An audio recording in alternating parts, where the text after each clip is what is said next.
Goeiemôre geliefdes, ek glo en vertrou dat dit goed gaan met u en dat u nog gesond is. Dit is vir my voorreg om vandag weer saam met jou op hierdie platform te kan kuier. Geen my net die geleentheid om 'n paar afkondigings onder die aandag te bring. Eerstens wil ons dankie sê. Dankie vir elkeen wat ons finansiëel ondersteun. Het sy dit om iets in die kerk in te gooi of iets oor te betaal. Onthou as u iets EFT moet u asseblief in die verwysing sit dat dit vir die koskas, u geloofsoffer, die 10de maand dankoffer of vir die jeug is, sodat ons weet waarvoor om dit te allokeer. Dan wil ons u herinner aan ons Goeie Vrydagdiens wat op 3 April om 9 uur vanuit die kerkgebou gaan plaasvind. U is meer as welkom om dit by te woon en u familie en vriende saam te bring. Dan gaan ons Paas-Sondag 'n opstandingsfees hê saam met nagmaal en dit gaan op die 5de April om 9 uur vanuit ons kerkgebou wees. So u is meer as welkom om hierdie geleenthede by te woon. En dan het u op ons Facebookblad en op ons WhatsApp groep gesien van ons markdag vir die 25ste April en ons vra dat u dit vir ons wyd en suid sal adverteer en indien u enige inligting benodig, kontak asseblief vir Marian. Dit is dan wat ons afkondigings aanbetref. Ons wil graag ook ons voorbereidingslys met u deel en op ons voorbereidingslys vra ons nog steeds voorbereiding vir oom Anton Smit, vir tannie Hannetjie Klint wat tuis herstel, en dan vir oom Johan Smit, wat ook tans tuis is, en vir Corrie Diedriks met sy gesondheid. Ons vra dat u in u gebede aan elkeen van hierdie individue sal dink, en indien daar iemand is van wie ons nie bewus is nie, vra ons dat u ons asseblief in kennis sal stel. Dit is nou al wat ons afkondigings aanbetref. Ek gaan vra dat ons saam wees op hierdie platform op 'n gepaste wyse sal begin. So kom ons sluit ons oë in gebed. Here en Hemelse Vader, ons sê vir u baie dankie vir die son wat so nou en dan deurbreek. Dankie vir die reën wat so mildelik val die afgelope ruk. Dankie vir 'n nuwe seisoen wat aangebreek het. Ons kan sien dat herfs hier is, met die blare wat begin afval en verkleur en met die lug wat 'n bietjie koeler is en ons sê vir u baie dankie dat u in beheer is van die seisoene. Dat u beter weet as ons. Ja, ons raak soms 'n bietjie moedeloos as dit so baie reën en ons soek so 'n bietjie so nou en dan die son, maar dankie dat ons weet u is in beheer en dat ons u kan vertrou met alles. Nie net in die skepping nie, maar ook in ons persoonlike lewens. En daarom weet ons ook dat u 'n ontmoeting met ons wil hê vandag, dat u uit u woord uit met elkeen van ons wil praat, en daarom wil ek vir u vra, waar ons nou uit u woord uit gaan lees, dat u dit wat ons gaan lees sal wakker maak in ons harte en in ons gedagtes, dat dit ons sal vorm, dat dit ons sal inspireer en dat dit ons sal help om u beter te leer ken en u wil uit te leef. En daarom kom vra ons nou, Here, breek u woord vir ons oop. Dis ons gebed in Jesus naam. Amen. Nou geliefdes, net so het ons by 'n volgende seisoen gekom wat ons kerklike jaar aanbetref. Die lydingstyd is besig om tot 'n einde te kom. Ons vier vandag Palmsondag. Dit kondig die groot lydingsweek aan. Vrydag is dit Paasfees en Sondag is dit Opstandingsfees en dan beweeg ons in Koninkrykstyd in. En net soos 3 maande van die jaar ook verby en gaan ons 'n volgende maand in. En dit het my laat besef hoe vinnig tyd vlieg en dat tyd kosbaar is en dat ons dit nie kan mors nie. En daarom dink ek ook is Palmsondag so 'n gepaste teks, want dit kom sê vir ons dat sekere momente aangebreek het en dat daar 'n opbou was na 'n sekere moment toe in Jesus se lewe ook en dat tyd vir hom kosbaar was en dat hierdie spesifieke oomblik hom gedring het om in Jerusalem uit te kom.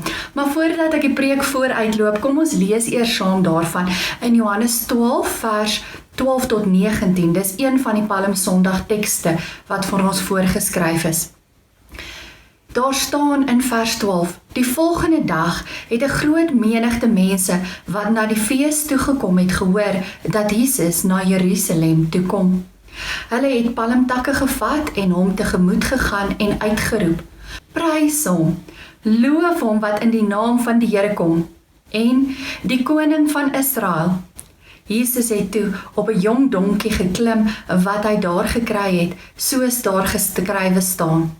Moenie bang wees nie, Sion, kyk jou koning kom en hy ry op 'n donkie. Jesus se disippels het hierdie dinge eers nie verstaan nie, maar nadat hy verheerlik is, het hulle daaraan gedink dat wat daar geskrywe staan op hom betrekking gehad het en dat dit met hom gebeur het. Die mense wat by Jesus was, toe hy vir Lazarus uit die graf geroep het en hom uit die dood opgewek het gedurig daaroor gepraat.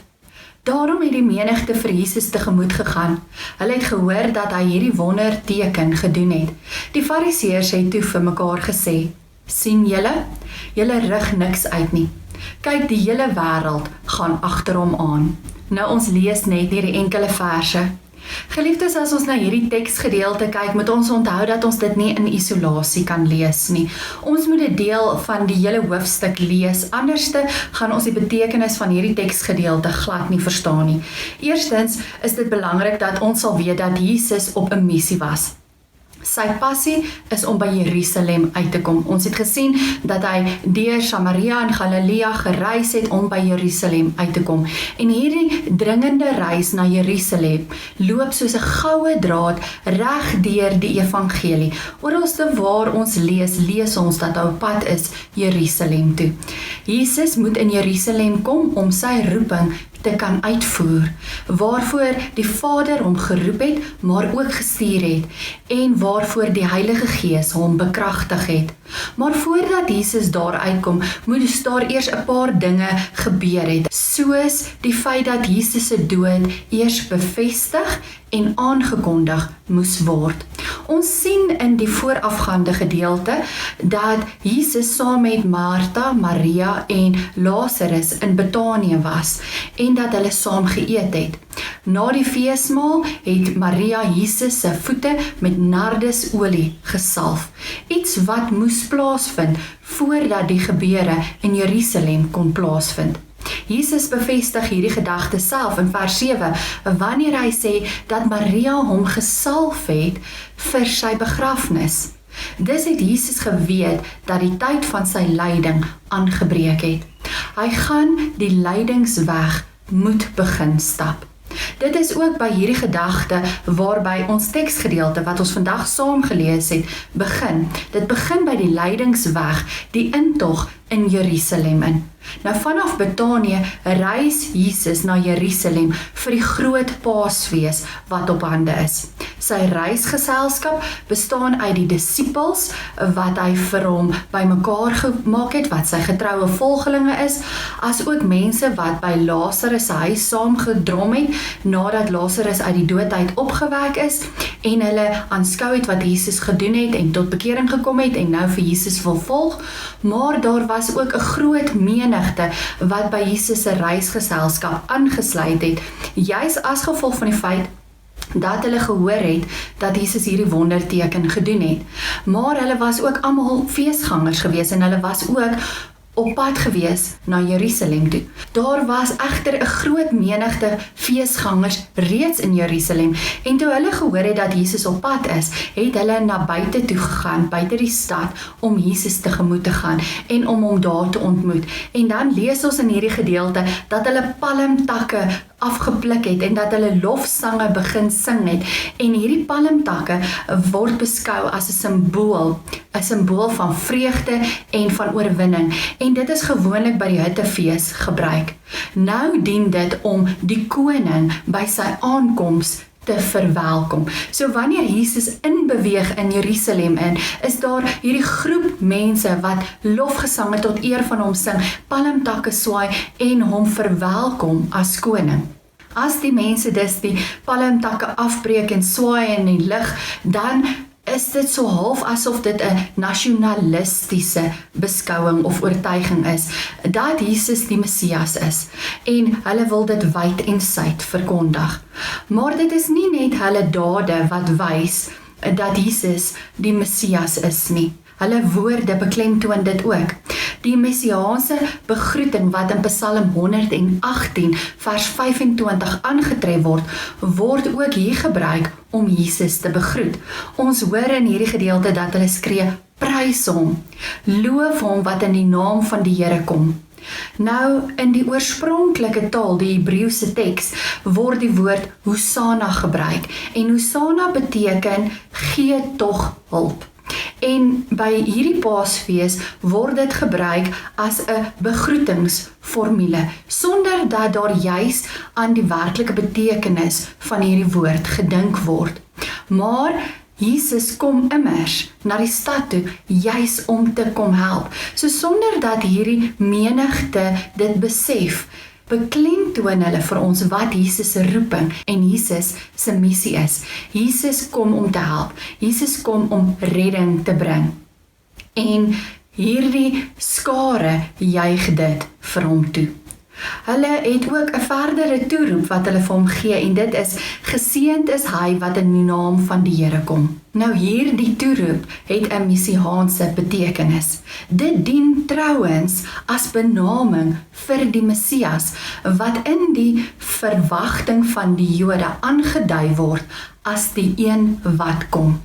Sy koms is in die naam van die Here, omdat dit in opdrag van God geskied en 'n uitvoering is van die heilswil van God.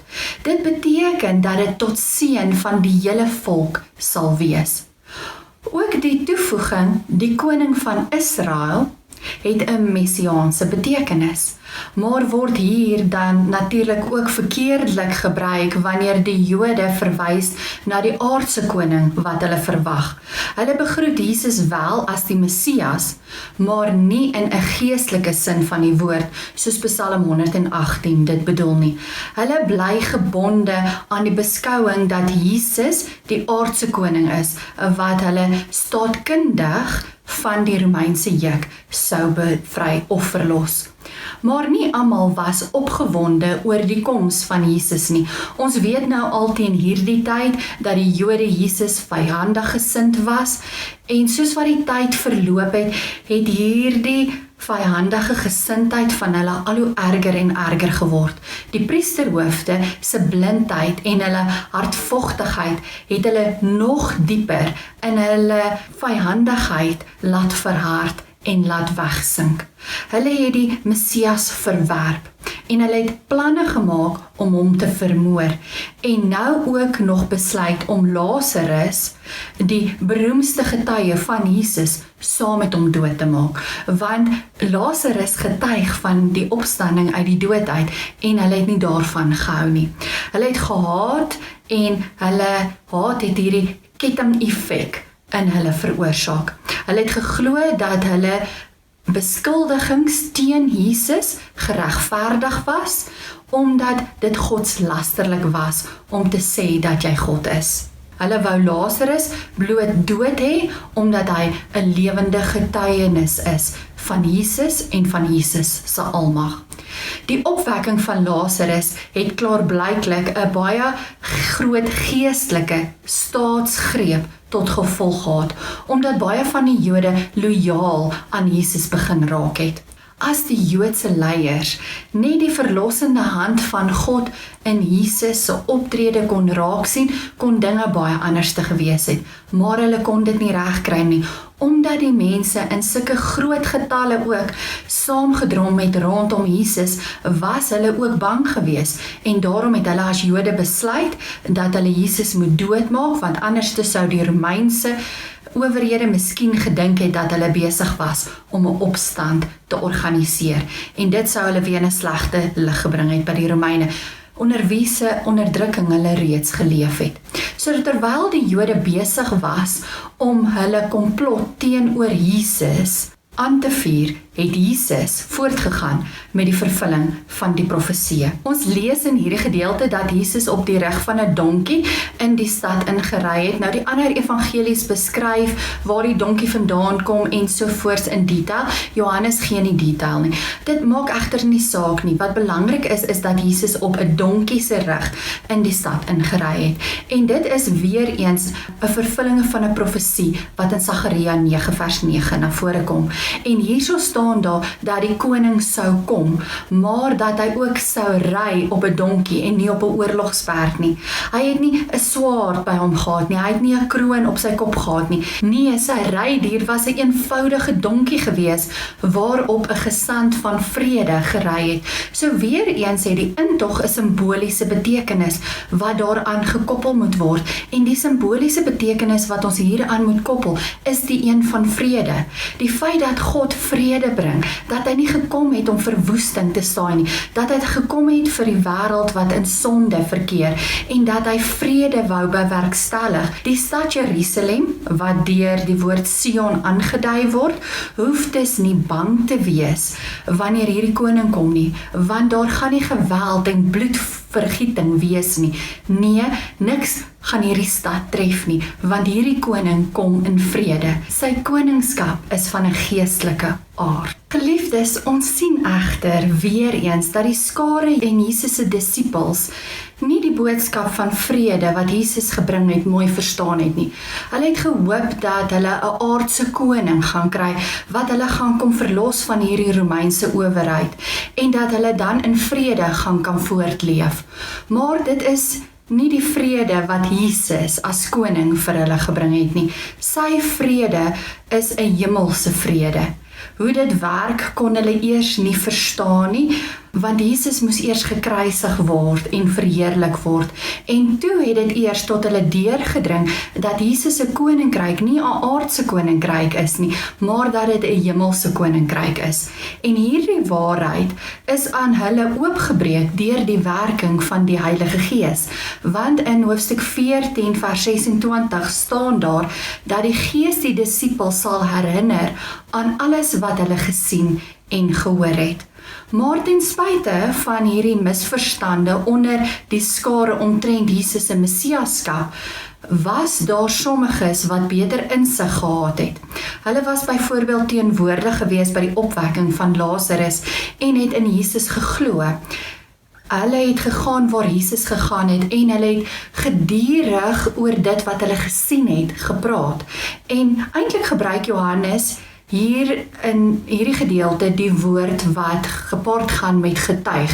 Hierdie praat was in werklikheid 'n getuienis omtrent die mag en die majesteit van Jesus. Ander het hierdie getuienis gehoor en dit gelowig geaanvaar. En daarom getuig hierdie gedeelte van 'n geweldige oortuigingskrag wat in die woord van die Here lê en wat op die einde van die dag 'n groot invloed op die mense gehad het. Nou geliefdes, kyk ons verder na hierdie gedeelte, dan sien ons die geesdrif van die volk het afguns gewek by die fariseërs. Hulle het van die begin af hulle self teen Jesus verset, maar moet nou toesien dat die mense met 'n gejuig Jesus as koning die stad binne bring. Hulle wat die vertolkers van die skrif is, moet nou aanhoor hoe hierdie skare Psalm 118 gebruik en van toepassing maak op Jesus Christus. En die gebeure stem hulle tot pessimisme en spoor hulle aan om Jesus nog meer te haat. Onder mekaar erken hulle dat daardeur hulle teenstand niks uitgerig is nie. Jesus gaan triomferend voort. Ook verklaar hulle dat die hele wêreld agter hom aangaan. Daarby het hulle natuurlik net bedoel die Jode, maar hulle woorde tref dieper, want as ons profeties daarna kyk, dan is dit iets wat uitgespreek word oor die toekoms, want in die toekoms gaan die hele wêreld in elk geval Jesus se boodskap hoor en gaan die woorde tot aan die eindes van die aarde die mense bereik. Ook die bitterste vyande van Jesus sal sien wat met hom gebeur het en sal moet erken, die knie sal moet buig en die tong sal bely dat Jesus Christus die Here is. Ons kan egter nie vanoggend hier stop nie. Ons moet ook 'n bietjie dieper kyk. En die volgende paar verse beklemtoon ook vir my die feit dat dit hier gaan oor die messiaanse verskil wat Jesus gemaak het en dat die profeseë in vervulling gegaan het. Ons lees dit veral in vers 24 tot 33. Daar staan: Jesus het gekom om te sterf en om 'n hemelse koninkryk, baie belangrik, 'n hemelse koninkryk tot stand te bring, om vir ons die redding en die lewe te bring. En vanoggend mag ons dit nie uit die oog verloor nie. Dit gaan nie oor hierdie optog nie, dit gaan nie oor die palmtakke nie, dit gaan nie oor Jerusalem nie, dit gaan oor die oorwinning wat Jesus kom behaal het, maar hy moes eers ly, hy moes eers gemartel word, hy moes eers sterf en begrawe word, voordat hy kon opstaan en die oorwinning kon behaal. En wanneer ons by Jerusalem en die groot lydingsweek van Jesus stil staan, dan besef ons opnuut wat die betekenis van Jesus se roeping is. Geliefdes, dit gaan nie oor Jerusalem nie, maar oor Jesus self en oor sy karakter, oor sy identiteit en oor sy roeping. Hy is die nederige, dienende koning. Hy is die lydende Messias. Hy is die een wat in die naam van die Here kom en die hemelse vrede na die aarde toe bring. Hy doen dit deur die paaslam vir sy volk te word, om in ons plek te kom sterf, om ons straf te kom dra, om deur sy dood en opstanding vergifnis en nuwe lewe moontlik te maak. Dis alles wat Jesus vir ons kom doen het. Hy het dit nie net vir die volk destyds kom doen nie, maar ook vir my en jou van vandag. En hierdie gedagte word bevestig deur Jesus se hele aardse bediening. En daarom wil ek net 'n vinnige voelvlug vat oor die evangelies en dit wat Jesus kom doen het. As ons kyk, dan sal ons sien dat Jesus doelgerig gelewe het en hy doelgerig vir hom disippels bymekaar gemaak en 'n reisgeselskap. Jesus roep sondaars en tollenaars as sy disippels. Hierdie mense het alles gelos en agter Jesus aangeloop om by hom te leer. Nie net die 12 nie, 'n hele groep mense, 'n kern het saam met Jesus begin reis. En hulle het hierdie reisgeselskap gevorm. En Jesus het vir hulle gepreek en hy het hulle geleer en hulle die wonderwerke aanskou wat Jesus gedoen het. Hy het hulle onderrig uit die woord van God uit. Hy het hulle geleer wat dit beteken om disippels te wees. Hy het die gelykenisse met hulle gedeel. Hy het hulle geleer hoe om te bid. Hy het vir hulle geleer dat hulle soos kindertjies in die koninkryk van God moet word. En hierdie groep volgelinge het gegroei by die dag. Daar was verskeie mense wat by hulle aangesluit het en hulle het saam met Jesus na Jerusalem toe gereis, op pad na sy sterwe toe. En dis hier waar die groot lydingsweek aangebreek het en waar dit voltooi is. Ons lees ook dat die groot reisplan hier ontknoop het reg aan die einde van die evangelies. En as Jesus opvaar na die hemel toe, dan staan daar in Lukas die volgende oor die disipelkring. Daar staan daar geskrywe: die Christus moet ly en op die 3de dag uit die dood uit opstaan, en in sy naam moet bekering en vergewing van sondes aan al die nasies verkondig word, van Jerusalem af en verder. Julle is getuienis van hierdie dinge. Geliefdes, dit was Jesus se missie, om in Jerusalem te kom en sy verlossingswerk te voltooi. Maar terselfdertyd vorm hy vir hom 'n reisgeselskap, 'n groep mense wat hom as koning erken, wat hom verheerlik, wat sy lof en sy heerlikheid oral waar hulle kom uitdra en as getuies leef van sy lyding, sy sterwe en sy opstanding. Maar Jesus het nie by sy hemelvaart opgehou om vir hom 'n reisgeselskap bymekaar te maak nie. Nee, Jesus gaan vandag nog daarmee voort. Deur sy woord en sy gees vorm hy disippels. En ek en jy is deel van daardie reisgeselskap. En net soos wat Jesus 'n missie gehad het en 'n roeping gehad het om by Jerusalem te kom, so het ek en jy 'n missie en 'n roeping om hierdie boodskap van redding en van hoop verder uit te dra vanaf Jerusalem die wêreld in. So alles eindig nie by Jerusalem nie, dit gaan voort, maar nou gebruik God ons. Nou werk hy in en deur ons. Ons moet hom as die dienende, lydende en verheerlikte koning herken en sy lof en eer besing en aan hom gee, maar ons moet dit ook verkondig aan 'n wêreld daar buite. Ek en jy het nou 'n sending en ons sending gaan nou in die wêreld in. Ons moet dit wat Jesus kom doen het, verder gaan verkondig. Geliefdes, en nou is die vraag, hoe kan ek en jy dit doen? Hoe kan ek en jy hierdie boodskap prakties gaan deel met die wêreld daar buite? Daar's vir my 3 goed wat belangrik is. Die eerste een is dat ons moet onthou dat ons gevorm is om 'n gemeenskap van navolgers te wees en dat ons in hierdie gemeenskap so moet leef dat ons in die gemeenskap waarin ons geplaas is 'n verskil maak. En daarom is ons styl van lewe en die wyse van ons teenwoordigheid in die wêreld so belangrik. Iemand het op 'n stadium gesê, jou dade praat so hard, ek kan nie jou woorde hoor nie. Wie hulle self disippels noem, moet deurlopende geestelike vorming ondergaan en moet 'n verskil maak in die geloofsgemeenskap. Tweedens, moet ons besef dat ons gevorm word om deur die oë van Jesus na die wêreld te kyk. Geliefdes, Jesus het net anders na mense gekyk. Hy het hulle nood raak gesien. Hy het met sagte, liefdevolle oë na hulle gekyk. Hy het dieper gekyk as die uiterlike.